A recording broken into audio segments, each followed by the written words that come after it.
now turned on the recording, there are some people who have already expressed gratitude, like Jutta in Germany, who expressed gratitude for last week's. And so thank you. I've turned on the recording. We don't know how we got here. And it's an important point to work with when we sit Zazen, not to intellectually answer this, but to just realize the experience of it falls into emptiness itself.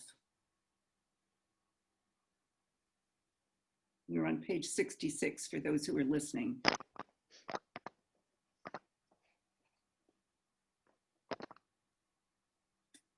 So he says that even if we realize that, we say, we exist. We simply exist. Seeing is existing. So we need to penetrate this way. This itself is Bodhi-Mind. This is the kernel, the seed of awakening. Bodhi-Mind is the seed.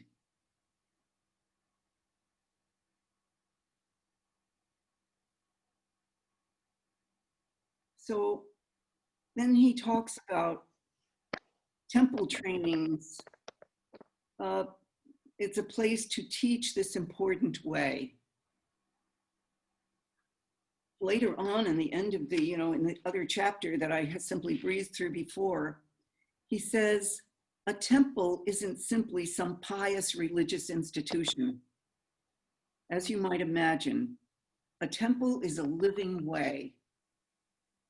And I would like you to know that. A temple is a living way. You know that you yourself, you are a temple. And this place that we have set aside is also a temple. And it is not some religious institution trying to create some doctrine or dogma. It is a living being. It's a living way. And so we come to Zazen and we sit and practice because this is our living way. We are doing Dōgen Zenji when we sit together. Everything, all of our practice is doing Dōgen Zenji, not studying Dōgen Zenji. So our function as a temple is to help people realize that's the function of this living way. And the eyes are simply a function of the living way. So you can't arrest it and say, oh, it's this thing. It's just the way of existence. The ears are a way of existence. It's a living thing. The eyes are a living function in the world.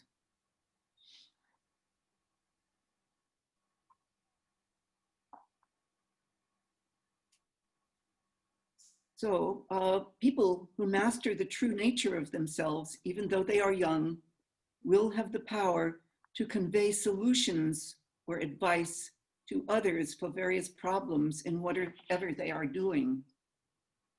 So how wonderful it would be for us to know that there are young people coming along who will take up this way of awakening to be able to truly help the world in its deepest need. We truly need people to awaken right now. I mean, it's so urgent because by that we can teach others, we can bring the legitimate peace to ourselves and to one another by that.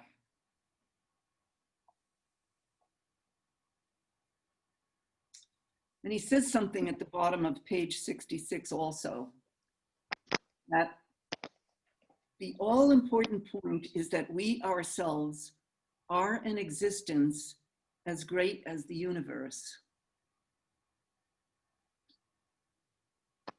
Well, that's a lot to take in. That is worth, 20 years on the cushion, maybe. just that by itself. But if we are not separate from anything in existence, then we are as great as the universe, because we are the consciousness of the universe. We are the awakened consciousness. So essentially, for this being, for each one of us, for each being, the universe doesn't exist except by your consciousness and by your beingness. Otherwise, the universe does not exist. By your being.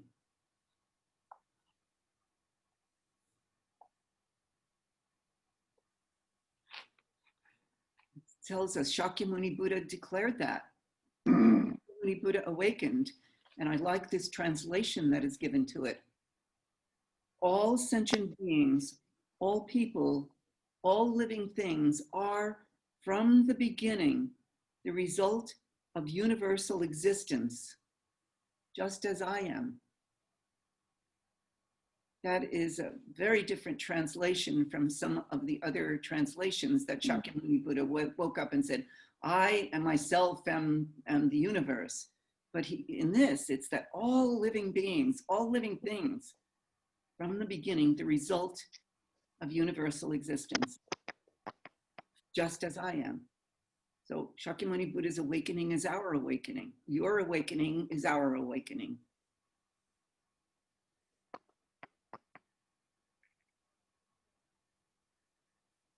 So this is another great realization. So here, just in 2 pages, is a life's work. So,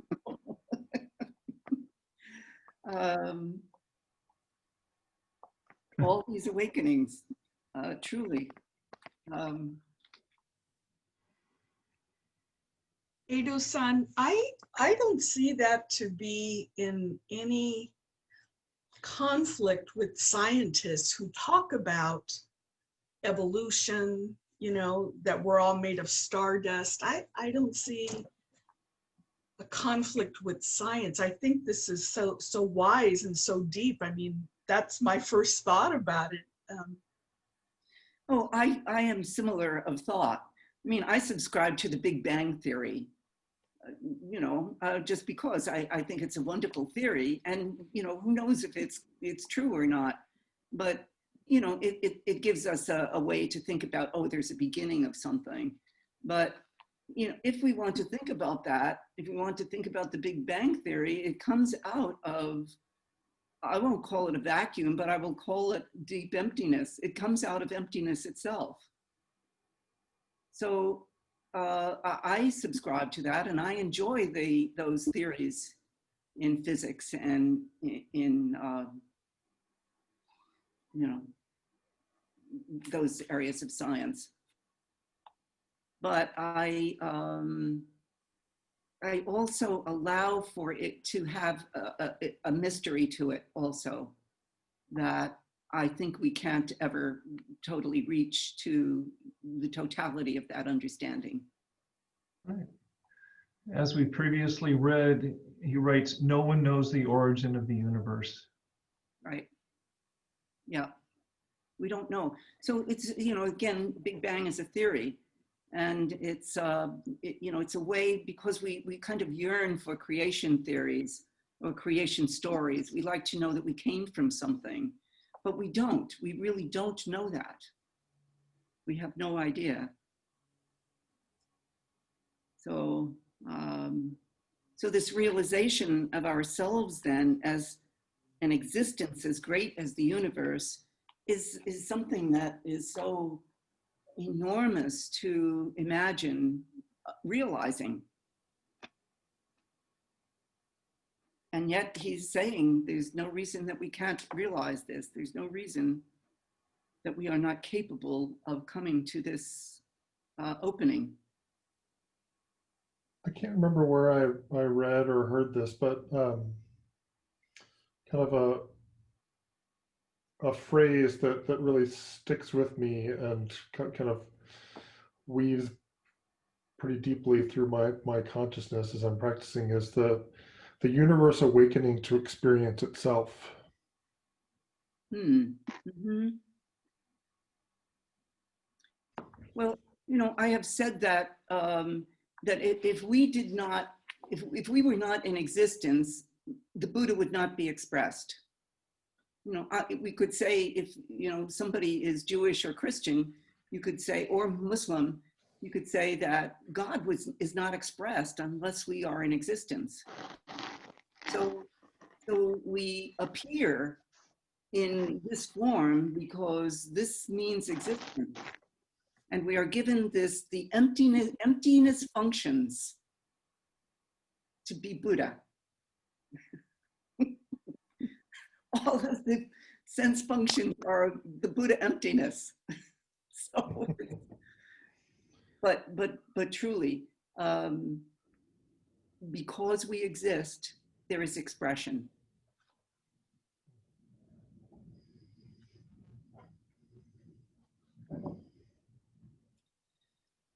So then he's going to come to, on page 67, the top of 67, he says he hopes that we'll realize this. He hopes that we'll realize this great important existence and then set about working for human society. I mean, the realization of such a thing is the realization that one is not some independent ego functioning by oneself. It's the realization that we are completely of a similar substance, connected, totally connected, and that our job is to have dialogue. I will give that over to Don. You know, to dialogue, to realize the importance of all souls in this life and to assist one another, to be one body. So this me is a constraint on that. If it's just me and I'm only concerned about myself, this great constraint. And we know right now in our nation, we are observing that, are we not? Look at how we are suffering by the concern for one person. When somebody closes down to the extent that they just worry about themselves and yet might be the leader of a nation, the constraint is so visible to us, and how punishing that is, not only to somebody who would hold that view, but to all the rest of us who are held in bondage by it, if we allow it.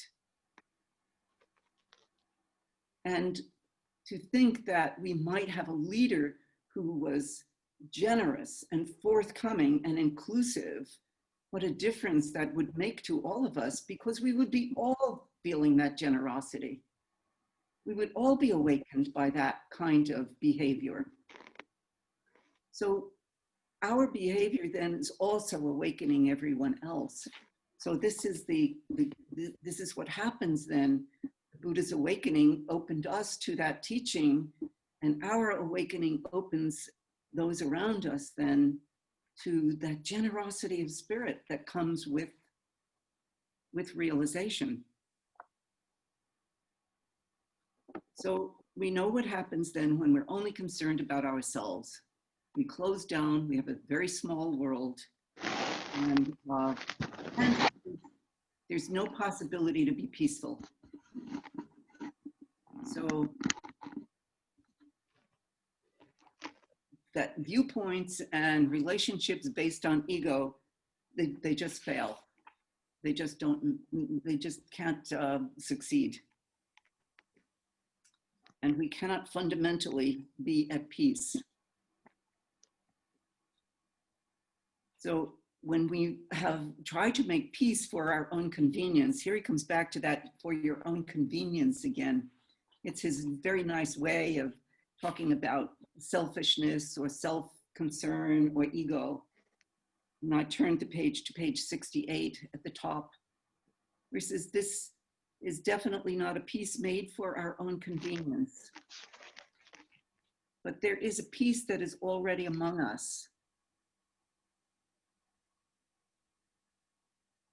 Once we throw away the ego mind, we clearly know this. We clearly know that there's nothing to fight about. Maybe there are things to negotiate, but not to fight about.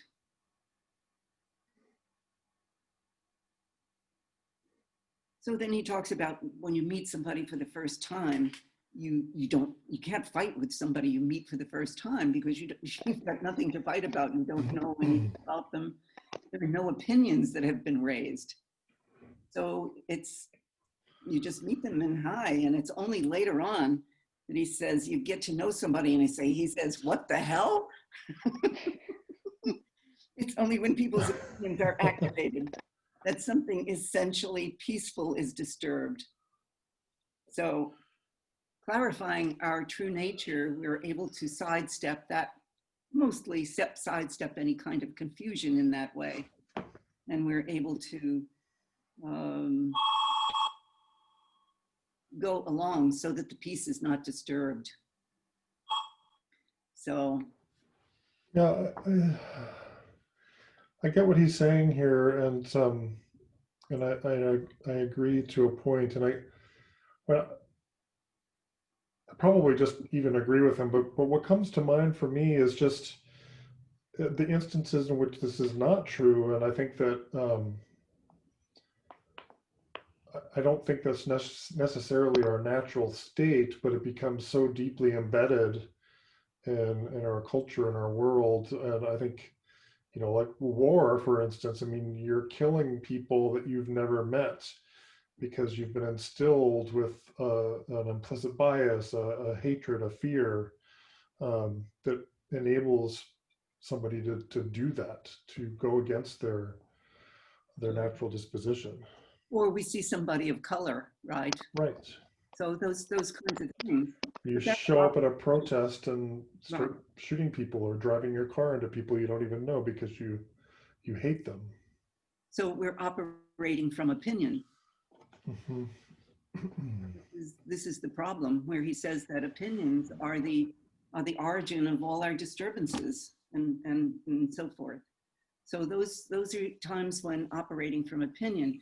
But I think he's giving a simple example so that we can see the development that comes after we get to know somebody, or we discover that we disagree with them in some way, or that we have differing opinions.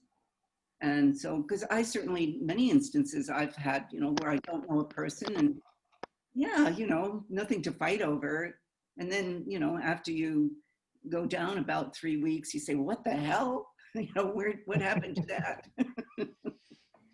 So, but you're quite right, Brian, that we, especially in race, where we see a person of a different color, and by our lack of education, lack of experience in the world, we immediately feel affronted by our own,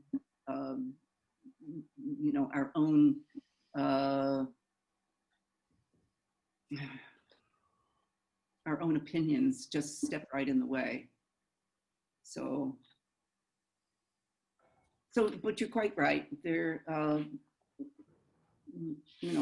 that we have these things that crop up in front of us, and so we know we see those, and we know when those happen. Inoue-san? Yes. There was something in this chapter that was particularly striking to me. Mm-hmm. I'd like to mention. Mm-hmm. A good deal of the chapter, as you mentioned, is, as Dōgen Zenji says in the Genjo Koan, what it's like when things come forth and experience themselves, or what happens when the narrative you have of yourself vanishes. That's what's being talked about a lot, but it's also being talked in a very simple way, and there's some pointers about how to do that in a way. But the thing that struck me, and which I hadn't really, which seemed, this is partly a question to you too, was right at the beginning of the chapter, and practically the very first lines of the chapter, on page 60,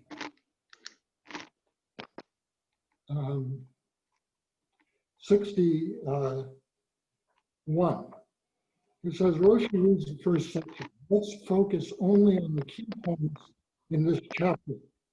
This chapter says that the most important thing is to have the desire to realize the way.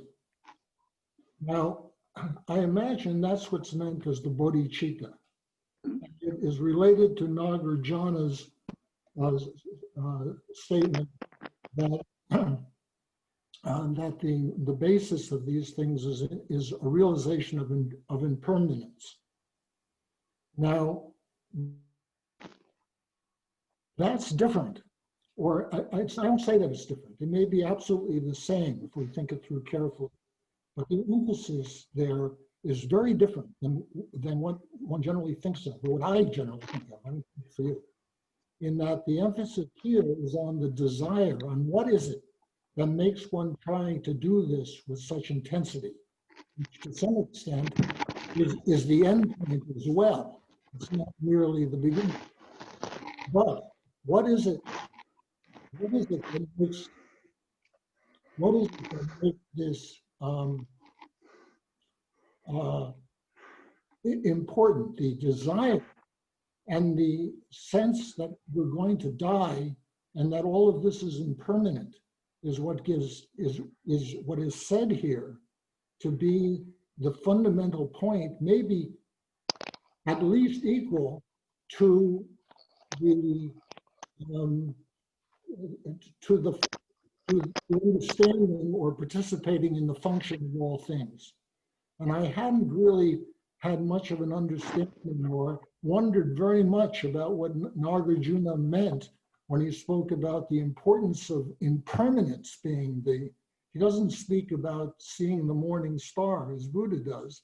He speaks about impermanence, and I think now that that what he meant, what's related here is that is what causes or what feeds the bodhicitta.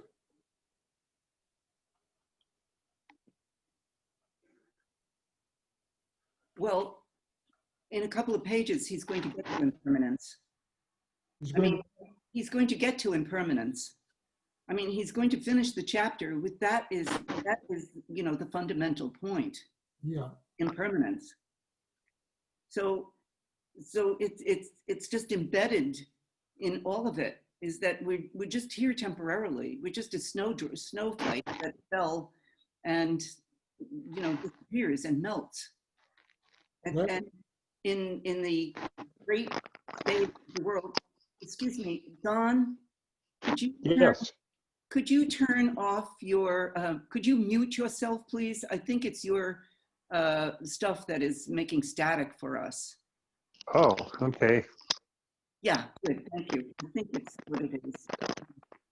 Maybe somebody else is not muted. We've got static. Excuse me. But Jerry, it is the fundamental, essential thing to realize in this entire teaching of Dōgen. Impermanence is fundamental. It's the gateway. It's the gateway. And when we are sitting on the cushion and even realizing what eyes do as function, that is also impermanence.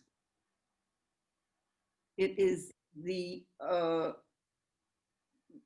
that moment by moment, we realize the impermanence of everything. Well, but it does not seem to me, or I may be, it's just what I have carried through for a long time, so I don't say that I understand it. But the point there is, on the one hand, there is what shall I say, in quotation marks, enlightenment, there is the freedom or the existential voiding of anxiety. Yes. Existential anxiety ceases.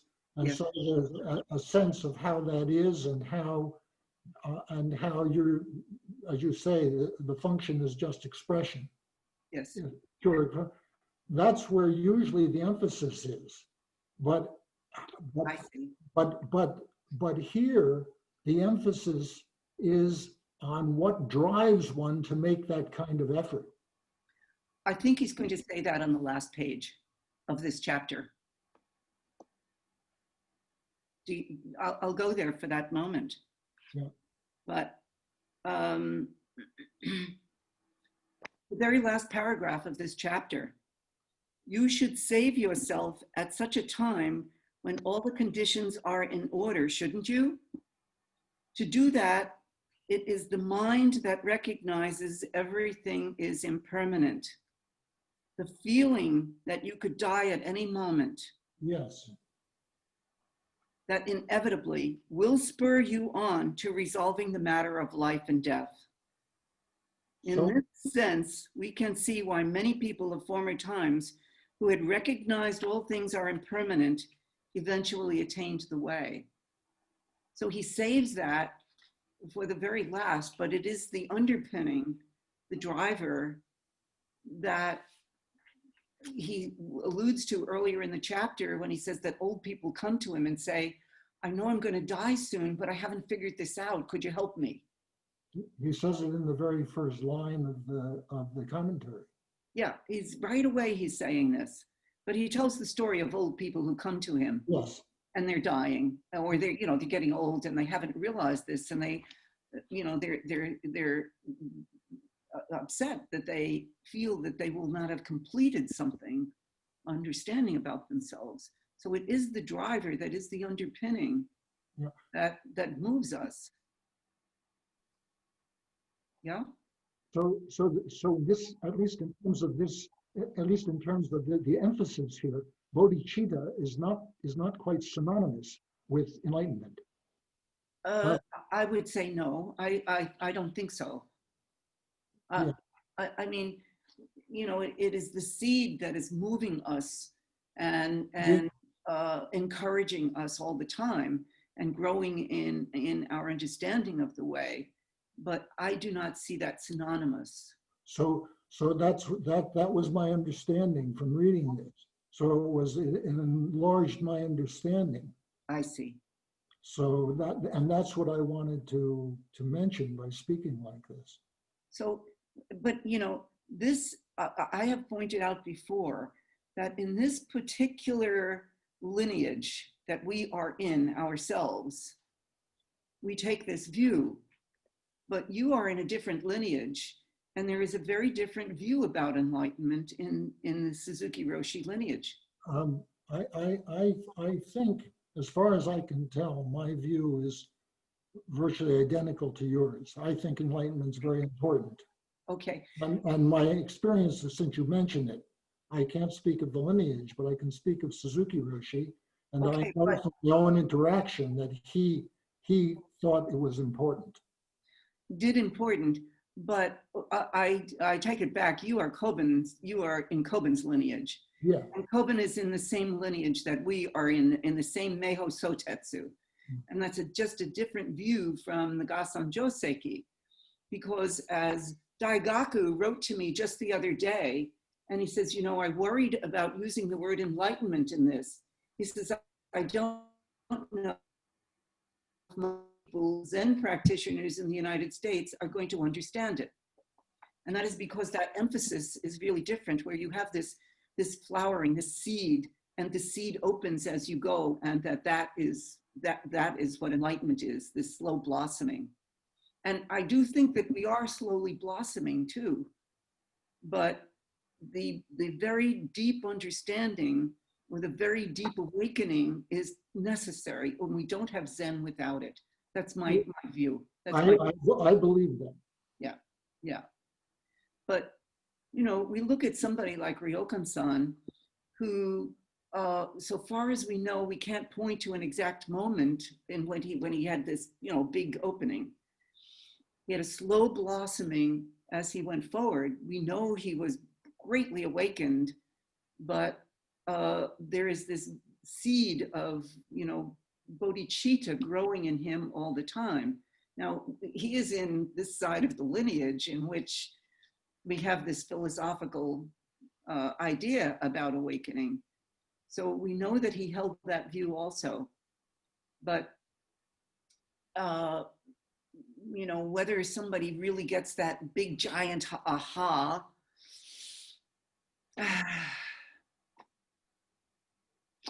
I don't know. I can't say. We all hope for it, and we practice with the sense that we have the desire to fully understand and know ourselves as the true self. We have that desire.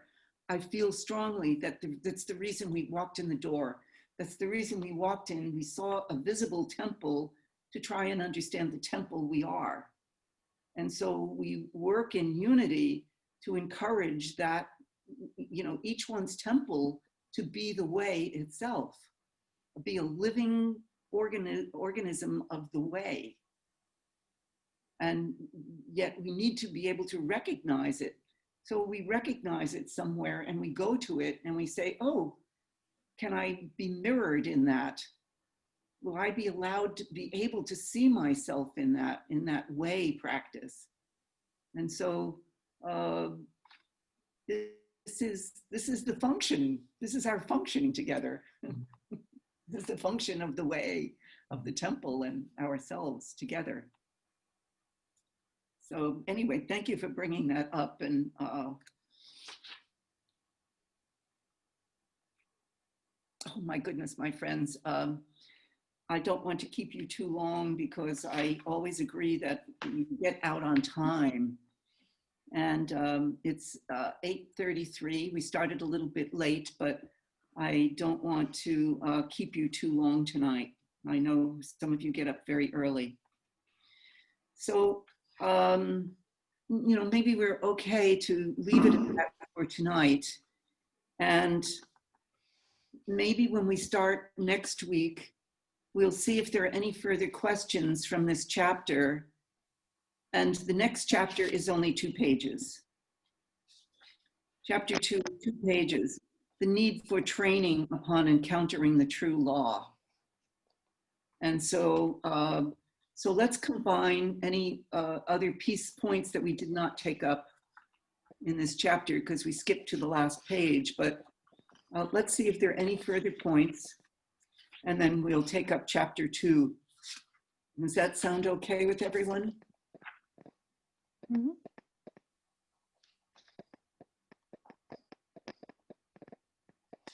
I do like, just to leave it off, about this, Gien Roshi's view is that, I shouldn't leave you with this, but it's in the last chapter, it's in the very last page. He says that birth and death are like taking a piss. But it is really possible to leave the great problems such as birth and death like that without worrying about the outcome. And I think that this is how we would truly like to live, simply without the existential angst of birth and death. And particularly for many of us, this question of death as we will get older. We want to know that, that we faced and answered. So, but practice is also just like sitting zazen is as simple as washing your face in the morning. It's that simple. It's that simple indeed. That was Koben, right? Yeah. Yeah, I always said zazen is the same as just washing your face in the morning. That's simple. It's certainly a more elegant metaphor. Yes. But hold practice lightly, as we spoke last week. Hold it lightly, and don't try to crush it, and don't try to you know, lay down on top of it too hard. Hold it lightly, because it's the lightness of spirit, and it's the light, L-I-G-H-T also. And so let it be that lightness, that right behind me, that moonlight behind me, and let it be that simple. So, all right, and we'll just chant to finish then. Beings are numberless, I vow to save them. Illusions are inexhaustible, I vow to end them. Dharma gates are boundless, I vow to enter them. Buddha's way is unsurpassed, I vow to become it.